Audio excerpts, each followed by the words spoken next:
എല്ലാ വിദ്യാർത്ഥികൾക്കും NS മാത്സിൻ്റെ പുതിയ ക്ലാസ്സിലേക്ക് ഹൃദ്യമായ സ്വാഗതം. ഇന്നത്തെ ക്ലാസ്സിൽ നമ്മൾ ചെയ്യുന്നത് കേരള സിലബസ് 10ാം ക്ലാസ്സിലെ മൂന്നാമത്തെ ചാപ്റ്റർ അഥവാ സാധ്യതകളുടെ ഗണിതം, മാത്തമാറ്റിക്സ് ഓഫ് ചാൻസ് എന്ന ചാപ്റ്റർ നമ്മൾ സ്റ്റാർട്ട് ചെയ്യാൻ പോവാണ്. അപ്പോൾ ഈ ചാനൽ ആദ്യമായിട്ട് കാണുന്നവരുണ്ടെങ്കിൽ നിങ്ങൾ ചാനൽ ഒന്ന് സബ്സ്ക്രൈബ് ചെയ്യാം. ഈ ചാപ്റ്ററിൽ നമുക്ക് വേഗത്തിൽ ക്ലാസ്സിലേക്ക് വരാം. മാത്തമാറ്റിക്സ് ഓഫ് ചാൻസ് എന്ന് പറയുമ്പോൾ സാധ്യത, അതിന് നമ്മൾ പ്രോബബിലിറ്റി എന്ന് പറയും. +1ലും +2ലും ഇതിൻ്റെ ഓരോ ചാപ്റ്റേഴ്സും നമുക്ക് പഠിക്കാനുള്ളതാണ്. അപ്പോൾ അതിൻ്റെ ഒരു ബേസിക് ആയിട്ട് ആ ഒരു ചാപ്റ്റർ 10ാം ക്ലാസ്സിൽ ജസ്റ്റ് ഒന്ന് സ്റ്റാർട്ട് ചെയ്യണം. പൊതുവെ ചെറിയൊരു ചാപ്റ്ററാണ്, എങ്കിലും നമ്മൾക്ക് ഇമ്പോർട്ടൻ്റ് ആയതുകൊണ്ട്, അതായത് ഹയർ സ്റ്റഡീസിന് 2 വർഷവും ഹയർ സെക്കൻഡറിയിലെ 2 വർഷവും ഈ ചാപ്റ്റർ വരുന്നത് കൊണ്ട് ഇതിന് പ്രാധാന്യം കൂടുതലാണ്. സാധ്യത പറയേണ്ടി വരിക ചില പ്രവർത്തനങ്ങളുണ്ട്. അതായത് നമ്മൾ ഒരു ഗ്ലാസ്സിൽ കുറച്ച് വെള്ളം എടുത്തിട്ട് അതിലേക്ക് കുറച്ച് പഞ്ചസാര ആഡ് ചെയ്തിട്ട് നന്നായിട്ട് മിക്സ് ചെയ്യുന്നു. അതൊരു ആക്ഷനാണ്, ഒരു എക്സ്പെരിമെൻ്റാണ്, ഒരു പ്രവർത്തനമാണ്. ആ ഒരു പ്രവർത്തനത്തിൻ്റെ, ആ ഒരു എക്സ്പെരിമെൻറ്റിൻ്റെ റിസൾട്ട് അഥവാ ഫലം എന്ന് പറയുന്നത് നമുക്ക് അറിയാം. വെള്ളത്തിലേക്ക് പഞ്ചസാര ഇട്ട് മിക്സ് ചെയ്ത് കഴിഞ്ഞാൽ നമുക്ക് ഷുഗർ സൊല്യൂഷനാണ് കിട്ടുക. അതായത് പഞ്ചസാര ലായനിയാണ് കിട്ടുക. നമ്മളത് ചെയ്തു നോക്കേണ്ട ആവശ്യമില്ല. ചെയ്തു നോക്കുന്നതിന് മുമ്പ് തന്നെ പ്രവർത്തനം ഇതാണ് എന്ന് അറിഞ്ഞു കഴിഞ്ഞാൽ അതിൻ്റെ റിസൾട്ട് നമുക്ക് മുൻകൂട്ടി പറയാൻ പറ്റും.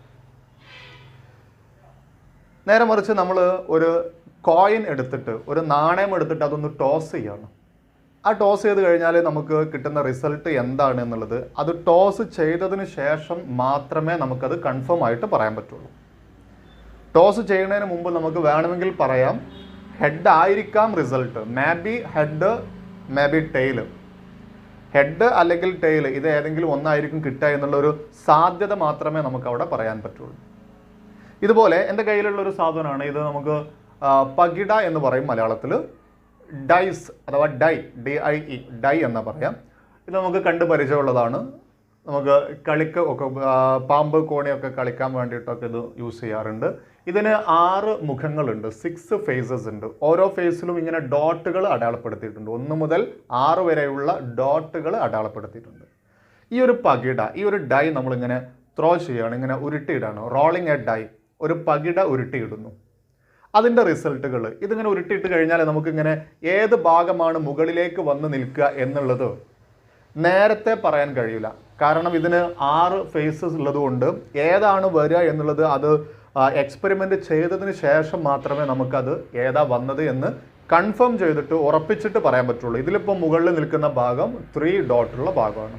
നേരെ മറിച്ച് ഇത് നമുക്ക് ഇടുന്നതിന് മുമ്പ് ഞാൻ ഈ പകിട ഉരുട്ടിയിട്ട് കഴിഞ്ഞാൽ എന്തായിരിക്കും കിട്ടുക, ഏത് നമ്പർ ആയിരിക്കും കിട്ടുക എന്ന് നേരത്തെ ചോദിച്ചു കഴിഞ്ഞാൽ നമുക്ക് അതിനൊരു കൺഫർമേഷൻ പറയാൻ കഴിയില്ല. അങ്ങനെയുള്ള സ്ഥലത്ത് നമുക്കൊരു സാധ്യത വേണമെങ്കിൽ പറയാം. നമുക്ക് പ്രവചിക്കാം, വേണമെങ്കിൽ മേ ബി 5 ആയിരിക്കും കിട്ടുക എന്ന് വേണമെങ്കിൽ നമുക്ക് പ്രവചിക്കാം. അത് അതിൻ്റെ ഒരു സാധ്യതയായിട്ട് മാത്രമേ നമുക്ക് പറയാൻ പറ്റുള്ളൂ, അത് ഉറപ്പിച്ച് പറയാൻ കഴിയില്ല. ഇതുപോലെ നേരെ മറിച്ച് നമുക്ക് വേറെ എക്സാമ്പിൾ നോക്കിക്കഴിഞ്ഞാൽ, ഒരു എക്സാം എഴുതുന്ന ഒരാൾ ഒരു പരീക്ഷ എഴുതുന്നു. A student appearing for an examination. എന്തായിരിക്കും റിസൾട്ട് എന്നുള്ളത് എക്സാം എഴുതിയതിന് ശേഷം മാത്രമേ പറയാൻ പറ്റുള്ളൂ. എക്സാം വളരെ എളുപ്പമായിരുന്നു അതുകൊണ്ട് പാസ്സാകും, അല്ലെങ്കിൽ നമുക്ക് എക്സാം വളരെ ടഫായിരുന്നു അതുകൊണ്ട് ഫെയിൽ ആവാനുള്ള പോസിബിലിറ്റി ഉണ്ട്. എക്സാം എഴുതുന്നതിന് മുമ്പ് നമുക്ക് പറയാൻ പറ്റുക ചിലപ്പോൾ ജയിക്കും അല്ലെങ്കിൽ തോൽക്കും എന്നൊക്കെ പറയാൻ പറ്റുള്ളൂ. എക്സാം എഴുതിയതിന് ശേഷം നമുക്ക് അത് കൺഫേം ചെയ്ത് പറയാൻ പറ്റും. ഞാൻ എഴുതിയത് വെച്ചിട്ട് ഞാൻ പാസ്സാവാനുള്ള മാർക്കുണ്ട്, അല്ലെങ്കിൽ ഞാൻ ഫെയിലായി പോകും എന്ന് പറയാൻ പറ്റും. ഇങ്ങനെ മുൻകൂട്ടി നമുക്ക് റിസൾട്ട് കൺഫേം ചെയ്യാൻ പറ്റാത്ത കുറച്ച് എക്സ്പെരിമെൻറ്റ്സ് ഉണ്ട്, കുറച്ച് പ്രവർത്തനങ്ങളുണ്ട്. നേരത്തെ പറഞ്ഞ ആ വെള്ളത്തിലേക്ക് ഷുഗർ ഇട്ട് മിക്സ് ചെയ്യുന്നത് മുൻകൂട്ടി റിസൾട്ട് പറയാൻ കഴിയുന്നതാണ്. എന്തായാലും വെള്ളത്തിലേക്ക് ഷുഗറാണ് മിക്സ് ചെയ്യുന്നതെങ്കിൽ, പഞ്ചസാരയാണ് മിക്സ് ചെയ്യുന്നതെങ്കിൽ കിട്ടുന്ന റിസൾട്ട് പഞ്ചസാര ലായനി ആയിരിക്കും, ഷുഗർ സൊല്യൂഷൻ ആയിരിക്കും കിട്ടുക. അത് ചെയ്ത് നോക്കേണ്ട ആവശ്യമില്ല. അപ്പോൾ ഇങ്ങനെ മുൻകൂട്ടി റിസൾട്ടുകൾ കൺഫേം ചെയ്യാൻ പറ്റുന്നതുമുണ്ട്, കൺഫേം ചെയ്ത് പറയാൻ പറ്റാത്തതുണ്ട്. എന്താ ഇവ തമ്മിലുള്ള വ്യത്യാസം? ഈ വാട്ടറും ഷുഗറും ആഡ് ചെയ്യുന്ന ആ എക്സ്പെരിമെൻറ്റും ശേഷം ഞാൻ പറഞ്ഞ ഇതുപോലെ ഡൈ ത്രോ ചെയ്യുന്നതും കോയിൻ ടോസ് ചെയ്യുന്നതും എക്സാം എഴുതുന്നതും ഇങ്ങനെയുള്ള എക്സ്പെരിമെൻറ്റും തമ്മിലുള്ള വ്യത്യാസം എന്താണെന്ന് ചോദിച്ചാൽ, ആ വാട്ടറും ഷുഗറും മിക്സ് ചെയ്യുന്ന എക്സ്പെരിമെൻറ്റിന് ഒരൊറ്റ റിസൾട്ടേ ഉള്ളൂ എന്നുള്ളതാണ് അതിൻ്റെ പ്രത്യേകത. ബാക്കി പറഞ്ഞതിനൊക്കെ ഒന്നിലധികം റിസൾട്ടുകളുണ്ട്. ഇപ്പോൾ ഇതിനാണെങ്കിൽ ഇത് ത്രോ ചെയ്യുന്ന സമയത്ത് 6 റിസൾട്ടുകളുണ്ട്. അതിൽ ഏത് വേണമെങ്കിലും കിട്ടാം. ഒരു കോയിൻ എടുത്ത് ടോസ് ചെയ്യുന്ന സമയത്ത് അതിന് 2 റിസൾട്ടുകളുണ്ട്. ഒരു എക്സാം എഴുതുന്ന സമയത്ത് അതിന് 2 റിസൾട്ടുകളുണ്ട്. ഫെയിലും പാസും 2 റിസൾട്ടുകളുണ്ട്. ഒരു ബോക്സിൽ കുറേ നറുക്കുകൾ ഇട്ടിട്ടുണ്ട്. 1 മുതൽ 10 വരെയുള്ള നമ്പറുകൾ എഴുതി ഒരു ബോക്സിൽ ഇട്ടിട്ടുണ്ട്. ആ ബോക്സിൽ നിന്ന് 1 മുതൽ 10 വരെയുള്ള നമ്പറുകൾ വെവ്വേറെ സ്ലിപ്പുകളിൽ എഴുതിയിട്ട് ഒരു ബോക്സിൽ ഇട്ടിട്ട് അത് നന്നായിട്ട് മിക്സ് ചെയ്ത് അതിൽ നിന്ന് കണ്ണടച്ച് നമ്മൾ ഒരു സ്ലിപ്പ് പുറത്തേക്ക് എടുത്താൽ ഏത് നമ്പർ ആയിരിക്കും കിട്ടുക എന്ന് ചോദിച്ചാൽ എടുത്തതിന് ശേഷം നമുക്ക് കൺഫേം ചെയ്ത് പറയാൻ പറ്റുള്ളൂ. എടുക്കുന്നതിന് മുമ്പ് നമുക്ക് പറയാം ചിലപ്പോൾ 9 ആയിരിക്കും കിട്ടുക, ചിലപ്പം 10 ആയിരിക്കും കിട്ടുക എന്ന് വേണമെങ്കിൽ നമുക്കൊരു പോസിബിലിറ്റിയെ പറയാൻ പറ്റുള്ളൂ, ഒരു സാധ്യതയെ പറയാൻ പറ്റുള്ളൂ. അപ്പോൾ അതിന് 10 റിസൾട്ടുകളുണ്ട്. ഇങ്ങനെ ഒന്നിലധികം റിസൾട്ടുകളുള്ള അത് 2, 3, 4, 5, 6 എത്ര വേണമെങ്കിലും ആവാം റിസൾട്ടുകളുള്ള എക്സ്പെരിമെൻറ്റിനൊക്കെ നമ്മൾ റാൻഡം എക്സ്പെരിമെൻ്റ് എന്നാണ് പറയുക. നമ്മൾ ഈ സിലബസിൽ ആ ഒരു വേർഡ് പഠിപ്പിക്കുന്നില്ല, ഹയർ ക്ലാസ്സസിൽ ഉണ്ടാകും. അങ്ങനെയുള്ള എക്സ്പെരിമെൻറ്റിൻ്റെ റിസൾട്ട് പറയുമ്പോഴാണ് നമ്മൾ സാധ്യത പറയേണ്ടി വരിക. അപ്പോൾ നമ്മൾ ഈ ചാപ്റ്ററിൽ പഠിക്കാൻ പോകുന്നത് അതുപോലത്തെ കുറച്ച് പ്രവർത്തനങ്ങളുടെ സാധ്യതകളെ, ചാൻസിനെ മാത്തമാറ്റിക്സ് ആയിട്ട് പറയാണ്, സാധ്യതകളുടെ ഗണിതമായിട്ട് പറയാം. ഗണിതം എന്ന് പറയുമ്പം സംഖ്യകൾ വെച്ചിട്ട്, നമ്പർ വെച്ചിട്ട് ഈ ഒരു സാധ്യത പറയാണ്. ഈ ഒരു ഡൈ ത്രോ ചെയ്ത് കഴിഞ്ഞാൽ 5 എന്നുള്ള ഫേസ് കിട്ടാനുള്ള സാധ്യത എത്രയാണ് ഒരു നമ്പറായിട്ട് പറയുന്നു. ഇങ്ങനെ സാധ്യതകളെ, പ്രോബബിലിറ്റിനെ അഥവാ ചാൻസിനെ സംഖ്യകൾ ഉപയോഗിച്ചിട്ട് മാത്തമാറ്റിക്കലി പറയുന്നതാണ് ഈ ചാപ്റ്ററിൽ നമ്മൾ ചെയ്യാൻ പോകുന്നത്. അതാണ് മാത്തമാറ്റിക്സ് ഓഫ് ചാൻസ് അഥവാ സാധ്യതകളുടെ ഗണിതം, മാത്തമാറ്റിക്സ്. ചാൻസ് എന്നുള്ളതിന് നമ്മൾക്ക് ഇംഗ്ലീഷിൽ പ്രോബബിലിറ്റി എന്നും പറയാറുണ്ട്. അപ്പോൾ നമുക്ക് അങ്ങനെയുള്ള ഭാഗങ്ങളിലേക്ക് ഒന്ന് വരാം. ഒരു എക്സാമ്പിൾ നോക്കാം. നമുക്ക് ഒരു ബോക്സിൽ A box has 8 red balls, 6 white balls and 10 yellow balls of same size, identical balls. ഒരേ വലിപ്പമുള്ള 8 ചുവന്ന പന്തുകളും 6 വെള്ള പന്തുകളും 10 മഞ്ഞ പന്തുകളും ഒരു ബോക്സിൽ വെച്ചിട്ടുണ്ട്. ആ ബോക്സിൽ നിന്ന് കണ്ണടച്ചുകൊണ്ട്, without looking into it, ആ ബോക്സിലേക്ക് നോക്കാതെ അതിൽ നിന്നും ഒരു ബോള് നമ്മൾ എടുക്കുന്നു. Selecting a ball from the box. ആ ബോൾ എടുക്കുമ്പോൾ ആകെ നമുക്കുള്ള റിസൾട്ടുകൾ ശ്രദ്ധിക്കണേ. ആ ബോക്സിൽ ആകെ നമുക്ക് ടോട്ടലി എത്ര ബോൾസ് ഉണ്ട്? 8, 6, 14, 10, 24 ബോൾസ് ഉണ്ട്. ആകെ പന്തുകളുടെ എണ്ണം 24 അതിൽ നിന്ന് നമ്മൾ ഒരു ബോൾ എടുക്കുമ്പോൾ നമുക്ക് ആ 24 റിസൾട്ടുകളിൽ ഏത് വേണമെങ്കിലും കിട്ടാം, അല്ലേ? ആ 24 ബോളിൽ ഏതാ കിട്ടുക എന്നുള്ളത് നമുക്ക് നേരത്തെ പറയാൻ പറ്റൂല. ഇനി റെഡ് കിട്ടുമോ, യെല്ലോ കിട്ടുമോ, അതല്ലെങ്കിൽ വൈറ്റ് കിട്ടുമോ എന്നുള്ളത് നമുക്ക് പോസിബിലിറ്റി മാത്രമേ പറയാൻ പറ്റുള്ളൂ, സാധ്യത. ആ സാധ്യതകളെ നമ്മൾ ഗണിതമായിട്ട് അഥവാ നമ്പറായിട്ട്, മാത്തമാറ്റിക്സ് ആയിട്ട് പറയുന്നത് എങ്ങനെ നോക്കാം. അപ്പോൾ ഇതിൽ ഒരു ബോൾ എടുത്തു കഴിഞ്ഞാൽ ആ ബോൾ വൈറ്റ് ആവാനുള്ള പോസിബിലിറ്റി, വെളുത്ത പന്ത് കിട്ടാനുള്ള സാധ്യത. അങ്ങനെ ആകുന്ന സമയത്ത് നമ്മൾ നോക്കേണ്ടത്, ഇതിൽ നിന്ന് നമുക്ക് ഏറ്റവും കൂടുതൽ സാധ്യത യെല്ലോ ബോൾ കിട്ടാനാണ് കൂടുതൽ സാധ്യത. കാരണം അതിൽ കൂടുതലുള്ളത് മഞ്ഞ പന്തുകളാണ്. അപ്പോൾ കുറേ പന്തുകൾ ഇങ്ങനെ വെച്ച സ്ഥലത്ത് 24 പന്തിൽ 10 പന്തുകളും മഞ്ഞയാണ്. അപ്പം മഞ്ഞ കിട്ടാനാണ് മറ്റ് 2 കളറുകൾ കിട്ടുന്നതിനേക്കാളും കൂടുതൽ സാധ്യത. അപ്പോൾ ഇതിൽ വൈറ്റ് കിട്ടാനുള്ള സാധ്യത ചോദിച്ചാൽ ഇതിൽ ആകെ ഉള്ള ബോളുകളുടെ എണ്ണം, അതായത് ആകെ റിസൾട്ടുകളുടെ എണ്ണം, ആകെ സാധ്യമായ ഫലങ്ങളുടെ എണ്ണം, ഇവിടെ ആകെ റിസൾട്ടുകളുടെ എണ്ണം 24 അല്ലേ? 24 റിസൾട്ട് ഉണ്ട്. ആ 24 റിസൾട്ടുകളിൽ, ഫലങ്ങളിൽ എത്ര റിസൾട്ടുകളാണ് വൈറ്റിന് അനുകൂലമായിട്ടുള്ളത്? വെള്ളക്ക് അനുകൂലമായ സാധ്യതകളുടെ എണ്ണം 6 അല്ലേ? ആ 24 റിസൾട്ടുകളിൽ 6 റിസൾട്ട് വൈറ്റിനുള്ളതാണ്. അപ്പോൾ 24ൽ 6 വൈറ്റ് കിട്ടാനുള്ള പോസിബിലിറ്റി, സാധ്യത. 24ൽ 6 എന്നുള്ളതിനെ നമുക്കൊന്ന് കട്ട് ചെയ്തിട്ട് റെഡ്യൂസ് ചെയ്യാം, ഒന്ന് ചെറുതാക്കാം. 6ഉം 24 നമുക്ക് കട്ട് ചെയ്താൽ 6 കൊണ്ട് വെട്ടിയാൽ 6ൽ 6 ഒരു പ്രാവശ്യം, 24ൽ 6 4 പ്രാവശ്യം. അങ്ങനെ 1/4 ആണ് എന്ന് പറയാൻ പറ്റും. അതായത് 1/4 എന്ന് പറഞ്ഞാൽ ശരിക്ക് കാൽ ഭാഗം അല്ലേ, ക്വാർട്ടർ, 4/1. അതായത് ഇതിൽ നിന്ന് ഒരു ബോൾ എടുത്താൽ അത് വൈറ്റ് ആവാനുള്ള സാധ്യത 1/4 ആണ്. അങ്ങനെയാണെങ്കിൽ ആ ബോള് യെല്ലോ ആകാനുള്ള സാധ്യത, probability of getting an yellow ball, ഒരു മഞ്ഞ പന്ത് കിട്ടാനുള്ള സാധ്യത ചോദിച്ചാൽ, യെല്ലോ ബോൾ കിട്ടാനുള്ള സാധ്യത ചോദിച്ചാൽ ആകെ സാധ്യമായ റിസൾട്ടുകളുടെ എണ്ണത്തിൽ മഞ്ഞക്ക് അനുകൂലമായിട്ട് 10 റിസൾട്ടാണുള്ളത്. അപ്പോൾ മഞ്ഞ ബോൾ കിട്ടാനുള്ള സാധ്യത 10/24 ആണ്. 10/24 നമുക്കൊന്ന് കട്ട് ചെയ്ത് ചെറുതാക്കാൻ പറ്റും. ഇവിടെ ചെറുതാക്കാൻ പറ്റും. നമുക്ക് 2നെയും 2 കൊണ്ട് ചെറുതാക്കാം. 10ൽ 2 5 പ്രാവശ്യം, 24ൽ 2 12 പ്രാവശ്യം. അപ്പോൾ 5/12 എന്ന ഇതിനെ നമുക്ക് ചെറുതാക്കാൻ കഴിയുള്ളൂ. ഇനി അവിടുന്ന് അങ്ങോട്ട് ഇത് റെഡ്യൂസ് ചെയ്യാൻ കഴിയില്ല. അപ്പോൾ ഇതാണ് യെല്ലോ ബോൾ കിട്ടാനുള്ള സാധ്യത. ഇനി നമുക്ക് റെഡ് ബോൾ കിട്ടാനുള്ള സാധ്യതയും കൂടെ ഒന്ന് നോക്കാം. റെഡ് ബോൾ കിട്ടാനുള്ള പ്രോബബിലിറ്റി ചോദിക്കുമ്പോൾ ആകെ പോസിബിൾ റിസൾട്ടുകൾ, സാധ്യമായ ഫലങ്ങൾ 24. അതിൽ നമുക്ക് റെഡിന് അനുകൂലമായ റിസൾട്ടുകൾ 8 എണ്ണം. ഇതിനെ നമ്മൾ ചെറുതാക്കുന്ന സമയത്ത് 8 കൊണ്ട് തന്നെ വെട്ടാൻ പറ്റും. 8ൽ 8 1 പ്രാവശ്യം, 24ൽ 8 3 പ്രാവശ്യം, 1/3 എന്നാണ് കിട്ടുന്നത്. അപ്പോൾ നമ്മൾ 3ൻ്റെയും സാധ്യതകൾ കണ്ടുപിടിച്ചു. ഒരു ഇമ്പോർട്ടൻ്റ് ആയിട്ടുള്ളൊരു കാര്യമുണ്ട്. ഈ 3ൻ്റെയും സാധ്യതകൾ കൂട്ടിക്കഴിഞ്ഞാൽ എത്രയാണ് കിട്ടുക നോക്കാം. 3ൻ്റെയും സാധ്യതകൾ കൂട്ടുന്ന സമയത്ത് ഒന്ന് 1/4 ആണ്, മറ്റത് 1/3 ആണ്, മറ്റത് 5/12 ആണ് അല്ലേ. ഈ 1/4 എന്ന് പറഞ്ഞാൽ 6/24 ചെറുതാക്കിയപ്പോൾ കിട്ടിയതല്ലേ 1/4. അപ്പോൾ നമുക്ക് അതിനെ 6/24 എന്ന് എഴുതി. 1/3 കിട്ടിയത് നമുക്ക് 8/24 ചെറുതാക്കിയപ്പോൾ കിട്ടിയതാണ്. അപ്പോൾ അതിനെ നമ്മൾ പഴയ രൂപത്തിൽ തന്നെ എഴുതി 8/24. ഈ 5/12 കിട്ടിയത് 10/24 ചെറുതാക്കിയിട്ടാണ്. അപ്പോൾ അതിനെ 10/24 എന്ന് എഴുതി. ഇങ്ങനെ എഴുതി എന്താ ചോദിച്ചാൽ ഇതിനെ ആഡ് ചെയ്യുമ്പോൾ ഛേദങ്ങൾ തുല്യമാണെങ്കിൽ, ഡിനോമിനേറ്റേഴ്സ് സെയിം ആണെങ്കിൽ ആഡ് ചെയ്യാൻ എളുപ്പം. അപ്പോൾ അങ്ങനെ ആക്കിയിട്ട് എഴുതി. അല്ലെ പിന്നെ നമ്മൾ ക്രോസ് മൾട്ടിപ്ലിക്കേഷനൊക്കെ ചെയ്ത് ഇങ്ങനെ കാർഡ് കയറി പോകണം. ഇനി ഇത് കൂട്ടുന്ന സമയത്ത് എല്ലാത്തിൻ്റെയും ഡിനോമിനേറ്റർ 24. അപ്പോൾ അത് എഴുതിയിട്ട് ന്യൂമറേറ്റർ കൂട്ടണം. 6ഉം 8ഉം 10ഉം കൂട്ടിക്കഴിഞ്ഞാൽ 24 കിട്ടും. 24നെ 24 കൊണ്ട് ഹരിച്ചു കഴിഞ്ഞാൽ നമുക്ക് 1 കിട്ടും. ഇതിൻ്റെ ഒരു പ്രത്യേകതയാണ്. ടോട്ടൽ പ്രോബബിലിറ്റി, ആകെ സാധ്യത എപ്പോഴും 1 ആയിരിക്കും. അതായത് ഫുൾ പ്രോബബിലിറ്റി എന്ന് പറയുന്നത് 1 ആണ്. നമുക്ക് വേറൊരു എക്സാമ്പിൾ നോക്കാം. അടുത്ത് നമുക്ക് ഈ ഒരു എക്സാമ്പിൾ തന്നെ നോക്കാം. ഒരു പകിട ഉരുട്ടിയിടുന്നു.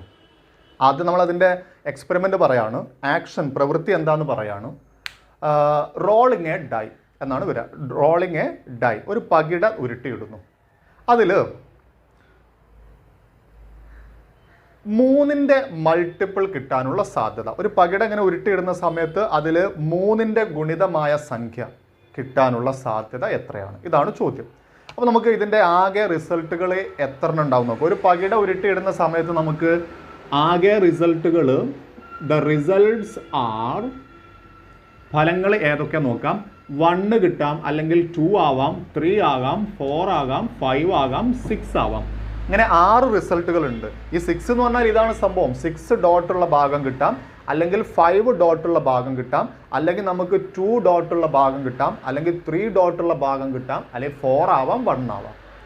ഇങ്ങനെ ഇതിൽ ഏത് റിസൾട്ടുകൾ വേണമെങ്കിലും നമുക്ക് കിട്ടും. അപ്പോൾ ആകെ റിസൾട്ടുകളുടെ എണ്ണം number of results equal to 6 ആണ് അല്ലേ.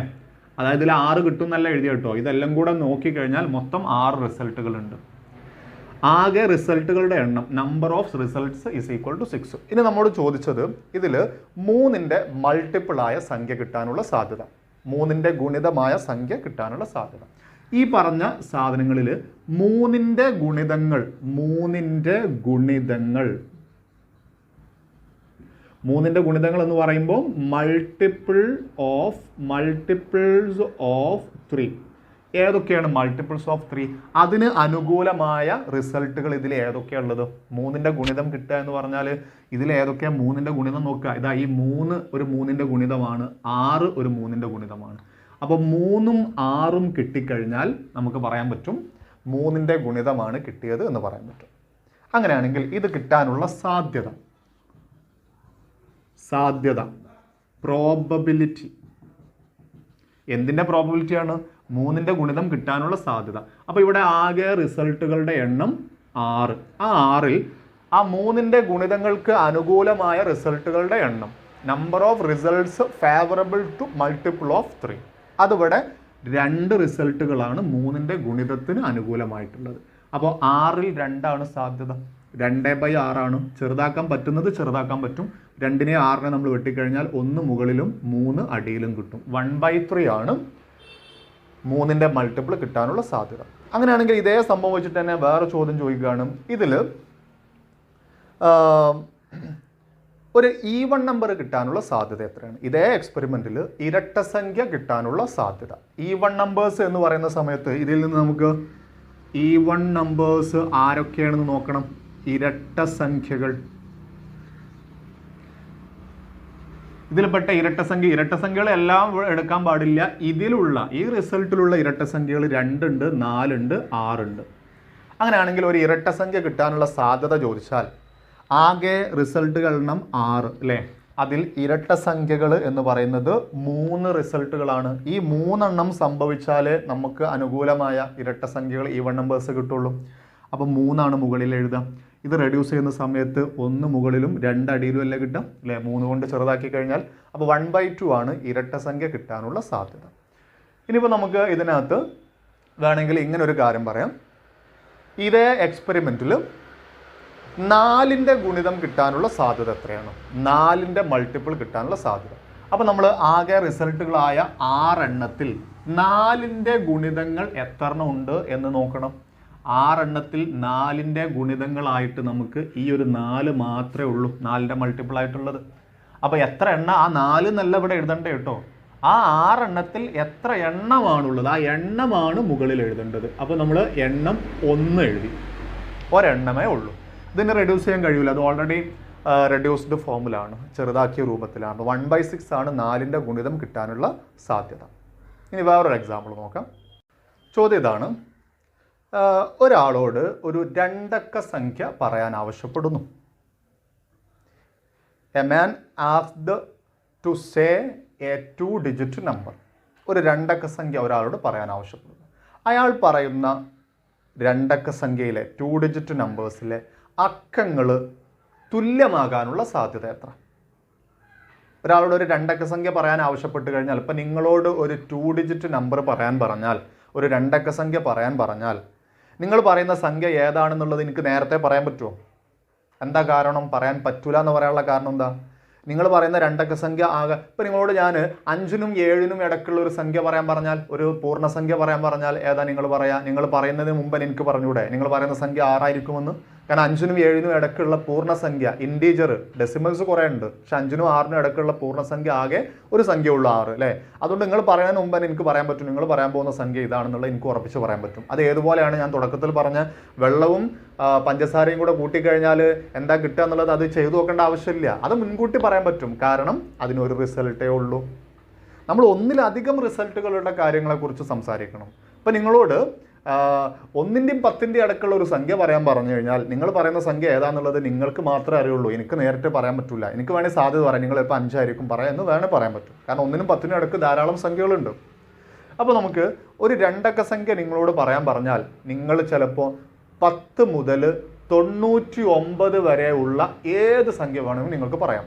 10 മുതൽ 99 വരെയുള്ള ഏത് സംഖ്യയും പറയാം. 2 അക്ക സംഖ്യ 2-digit നമ്പർ, 2-digit നമ്പേഴ്സ് എന്ന് പറയുന്നത് 2 അക്ക സംഖ്യ.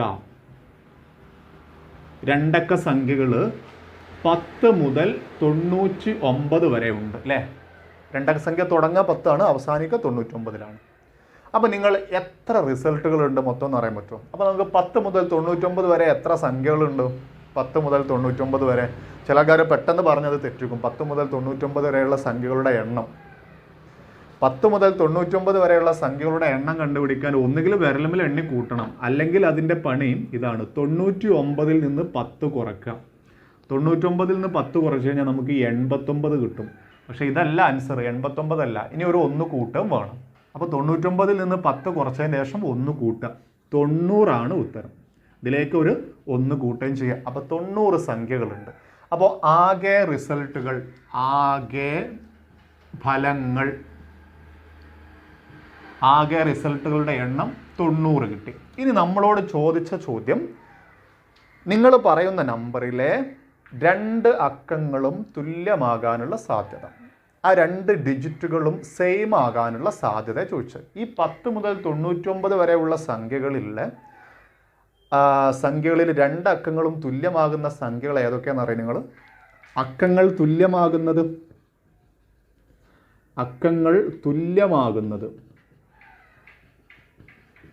സെയിം ഡിജിറ്റ്സ് വരുന്നത് ഏതൊക്കെ റിസൾട്ടുകളാണെന്നറിയോ? 11 ഉണ്ട് അല്ലേ? 11 അക്കങ്ങൾ തുല്യല്ലേ? പിന്നെ 22 ഉണ്ട് അല്ലേ?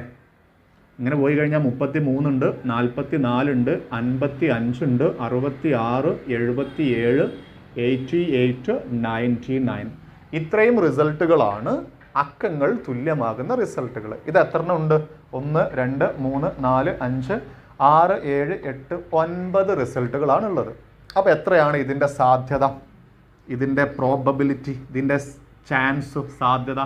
ആകെ റിസൾട്ടുകളുടെ എണ്ണം 90. ആ 90-ൽ നമ്മളോട് ചോദിച്ച അക്കങ്ങൾ തുല്യമാകുന്ന റിസൾട്ടുകളുടെ എണ്ണം 9.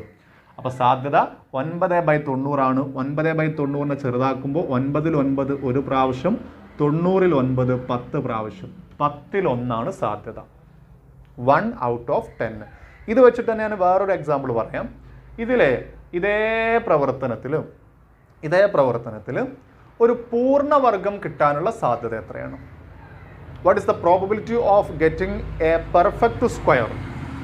ഈ എക്സ്പെരിമെൻറ്റിൽ ഒരു 2 അക്ക സംഖ്യ പറയാൻ ആവശ്യപ്പെടുന്ന ആ ഒരു പ്രവർത്തനത്തിൽ ആ കുട്ടി പറയുന്ന 2 ഡിജിറ്റ് നമ്പർ 2 അക്ക സംഖ്യ പൂർണ്ണവർഗമാകാനുള്ള സാധ്യത എത്രയാണ്? പെർഫെക്റ്റ് സ്ക്വയർ ആകാനുള്ള സാധ്യത എത്രയാണ്?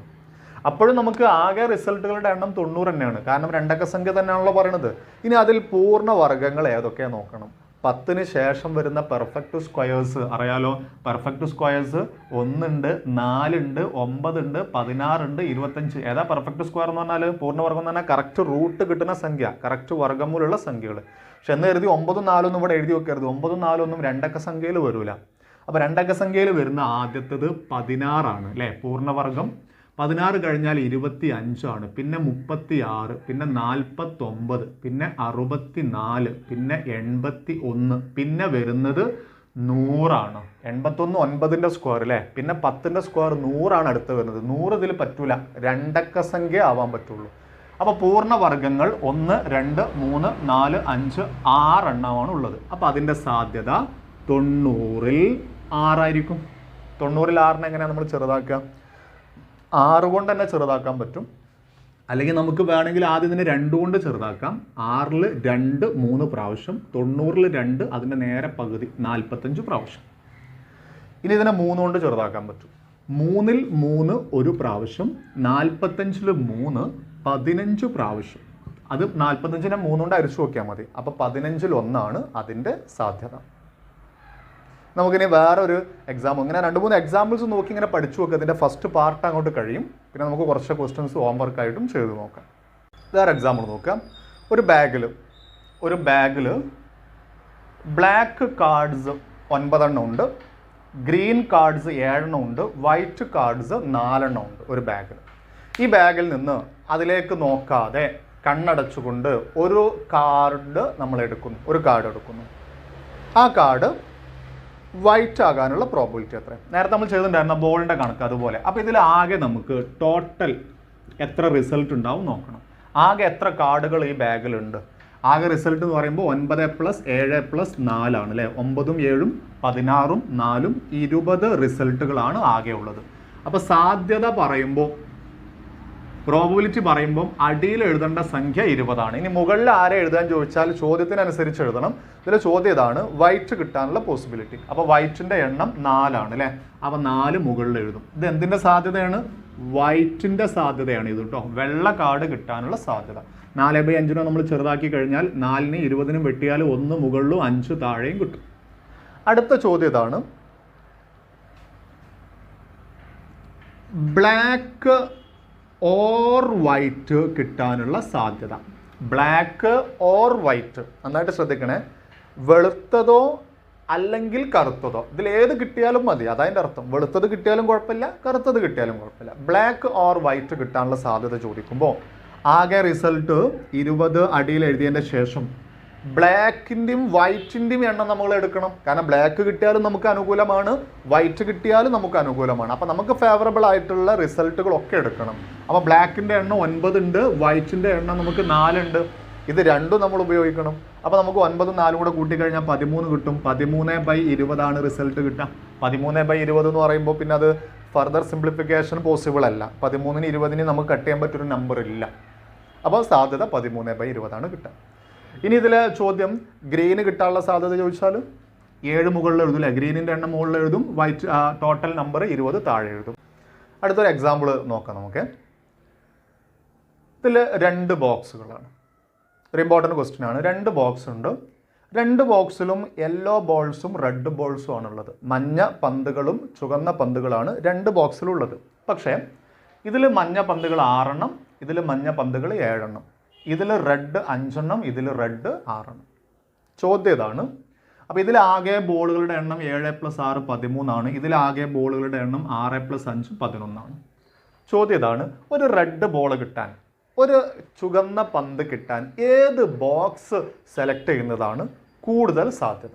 ഏത് ബോക്സിൽ നിന്നാണ് റെഡിൻ്റെ സാധ്യത കൂടുതൽ? അപ്പോൾ നമ്മൾ പെട്ടെന്ന് ഒരാൾ നോക്കുന്ന സമയത്ത് റെഡ് കിട്ടാൻ സാധ്യത കൂടുതൽ അങ്ങനെ നോക്കുമ്പോൾ ഇങ്ങനെ പറയും, ഇവിടെയാണല്ലോ റെഡ് കിട്ടാൻ സാധ്യത കൂടുതൽ. കാരണം ഇതിൽ റെഡ് 5 എണ്ണല്ലേ ഉള്ളൂ, ഇതിൽ റെഡ് 6 എണ്ണം ഉണ്ടല്ലോ, അപ്പോൾ കൂടുതൽ സാധ്യത ഇവിടെയാണ് എന്നൊരു തോന്നലൊക്കെ വരും. ചിലപ്പോൾ അങ്ങനെ ആയിരിക്കാം, പക്ഷെ ആ എണ്ണം വെച്ചിട്ട് അങ്ങനെ പറയുന്നത് ശരിയല്ല. കാരണം ഇത് റെഡ് 6 എണ്ണം ഉണ്ട്, പക്ഷെ ഇവിടെ യെല്ലോ ഉണ്ട് കൂടുതൽ, യെല്ലോ 7 എണ്ണം ഉണ്ട്. ഇവിടെ റെഡ് 5 എണ്ണേ ഉള്ളൂ, പക്ഷേ യെല്ലോ എന്താണ് 6 എണ്ണേ ഉള്ളൂ, കുറവുണ്ട്. അപ്പോൾ നമുക്കൊന്ന് ചെയ്തു നോക്കണം. ബോക്സ് 1 റെഡ് കിട്ടാനുള്ള സാധ്യത, ബോക്സ് 1 നിന്ന് റെഡിൻ്റെ സാധ്യത എങ്ങനെ നമ്മൾ പോസിബിലിറ്റി കണ്ടുപിടിക്കുക? ആകെ ബോളുകളുടെ റിസൾട്ടുകളുടെ എണ്ണം 11, അതിൽ റെഡിന് അനുകൂലമായത് 5, 5/11 ആണ്. അങ്ങനെയാണെങ്കിൽ ബോക്സ് 2 നിന്ന് റെഡിൻ്റെ സാധ്യത. അപ്പോൾ ബോക്സ് 2 ആകെ ബോളുകളുടെ എണ്ണം 13 ആണ്. അതിൽ റെഡിന് അനുകൂലമായിട്ട് 6 എണ്ണം ഉണ്ട്. ഇതൊന്നും ചെറുതാക്കാൻ പറ്റുന്നല്ല. ഒന്ന് 5/11, ഒന്ന് 6/13.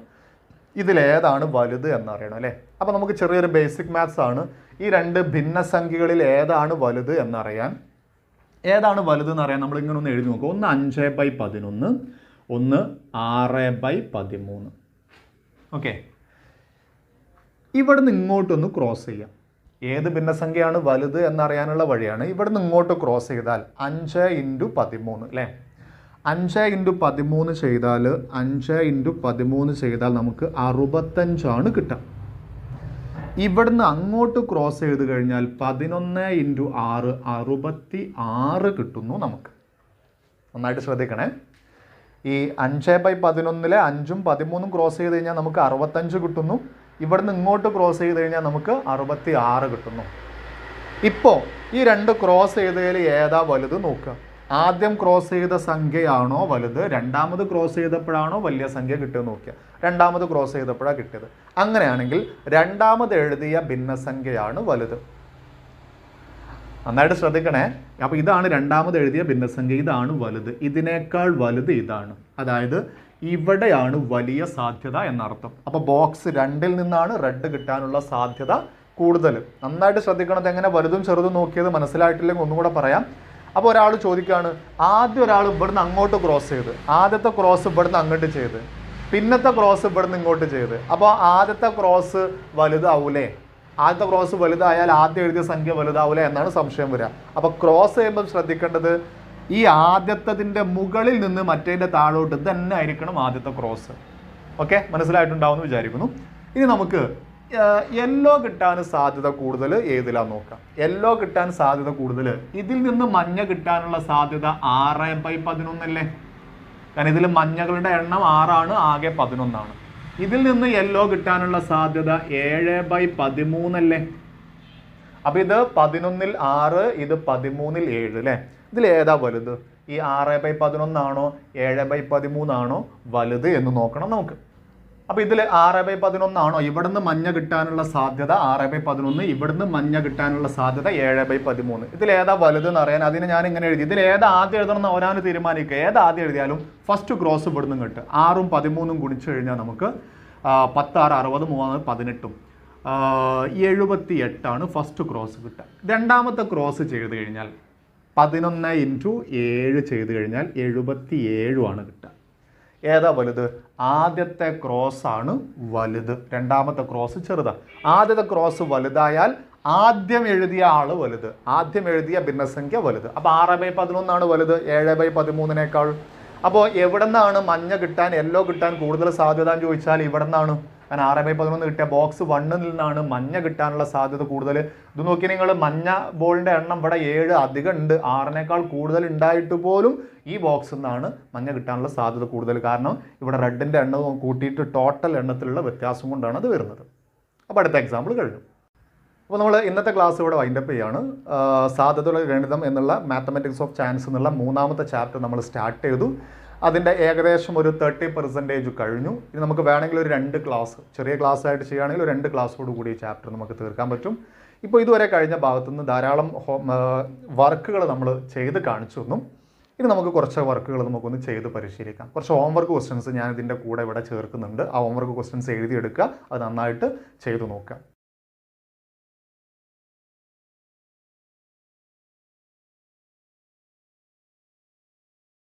ഓക്കെ, അപ്പോൾ നിങ്ങൾക്ക് ഈ ക്ലാസ് ഇഷ്ടപ്പെട്ട് കഴിഞ്ഞാൽ നിങ്ങൾക്ക് മറന്നു പോകരുത്, നിങ്ങളുടെ കൂട്ടുകാർക്ക് ഒക്കെ ഇത് ഷെയർ ചെയ്ത് കൊടുക്കുക. എല്ലാവരും സബ്സ്ക്രൈബ് ചെയ്ത് വെക്കുക. ഇഷ്ടപ്പെട്ട് കഴിഞ്ഞാൽ നിങ്ങൾ ലൈക്ക് ചെയ്യുക. എന്തെങ്കിലും വിഷയങ്ങളുണ്ടെങ്കിൽ കമൻറ്റ് ചെയ്യുക. നിങ്ങൾക്ക് എന്തെങ്കിലും ഡൗട്ടുകൾ ചോദിക്കാണ്ട് വാട്സപ്പ് നമ്പറും കൂടെ ഞാൻ ഇതിൻ്റെ കൂടെ ചേർക്കുന്നുണ്ട്. അപ്പോൾ മറ്റൊരു ക്ലാസ്സിലേക്ക് നമുക്ക് വീണ്ടും കണ്ടുമുട്ടുന്നത് വരെ എല്ലാവർക്കും താങ്ക് യു.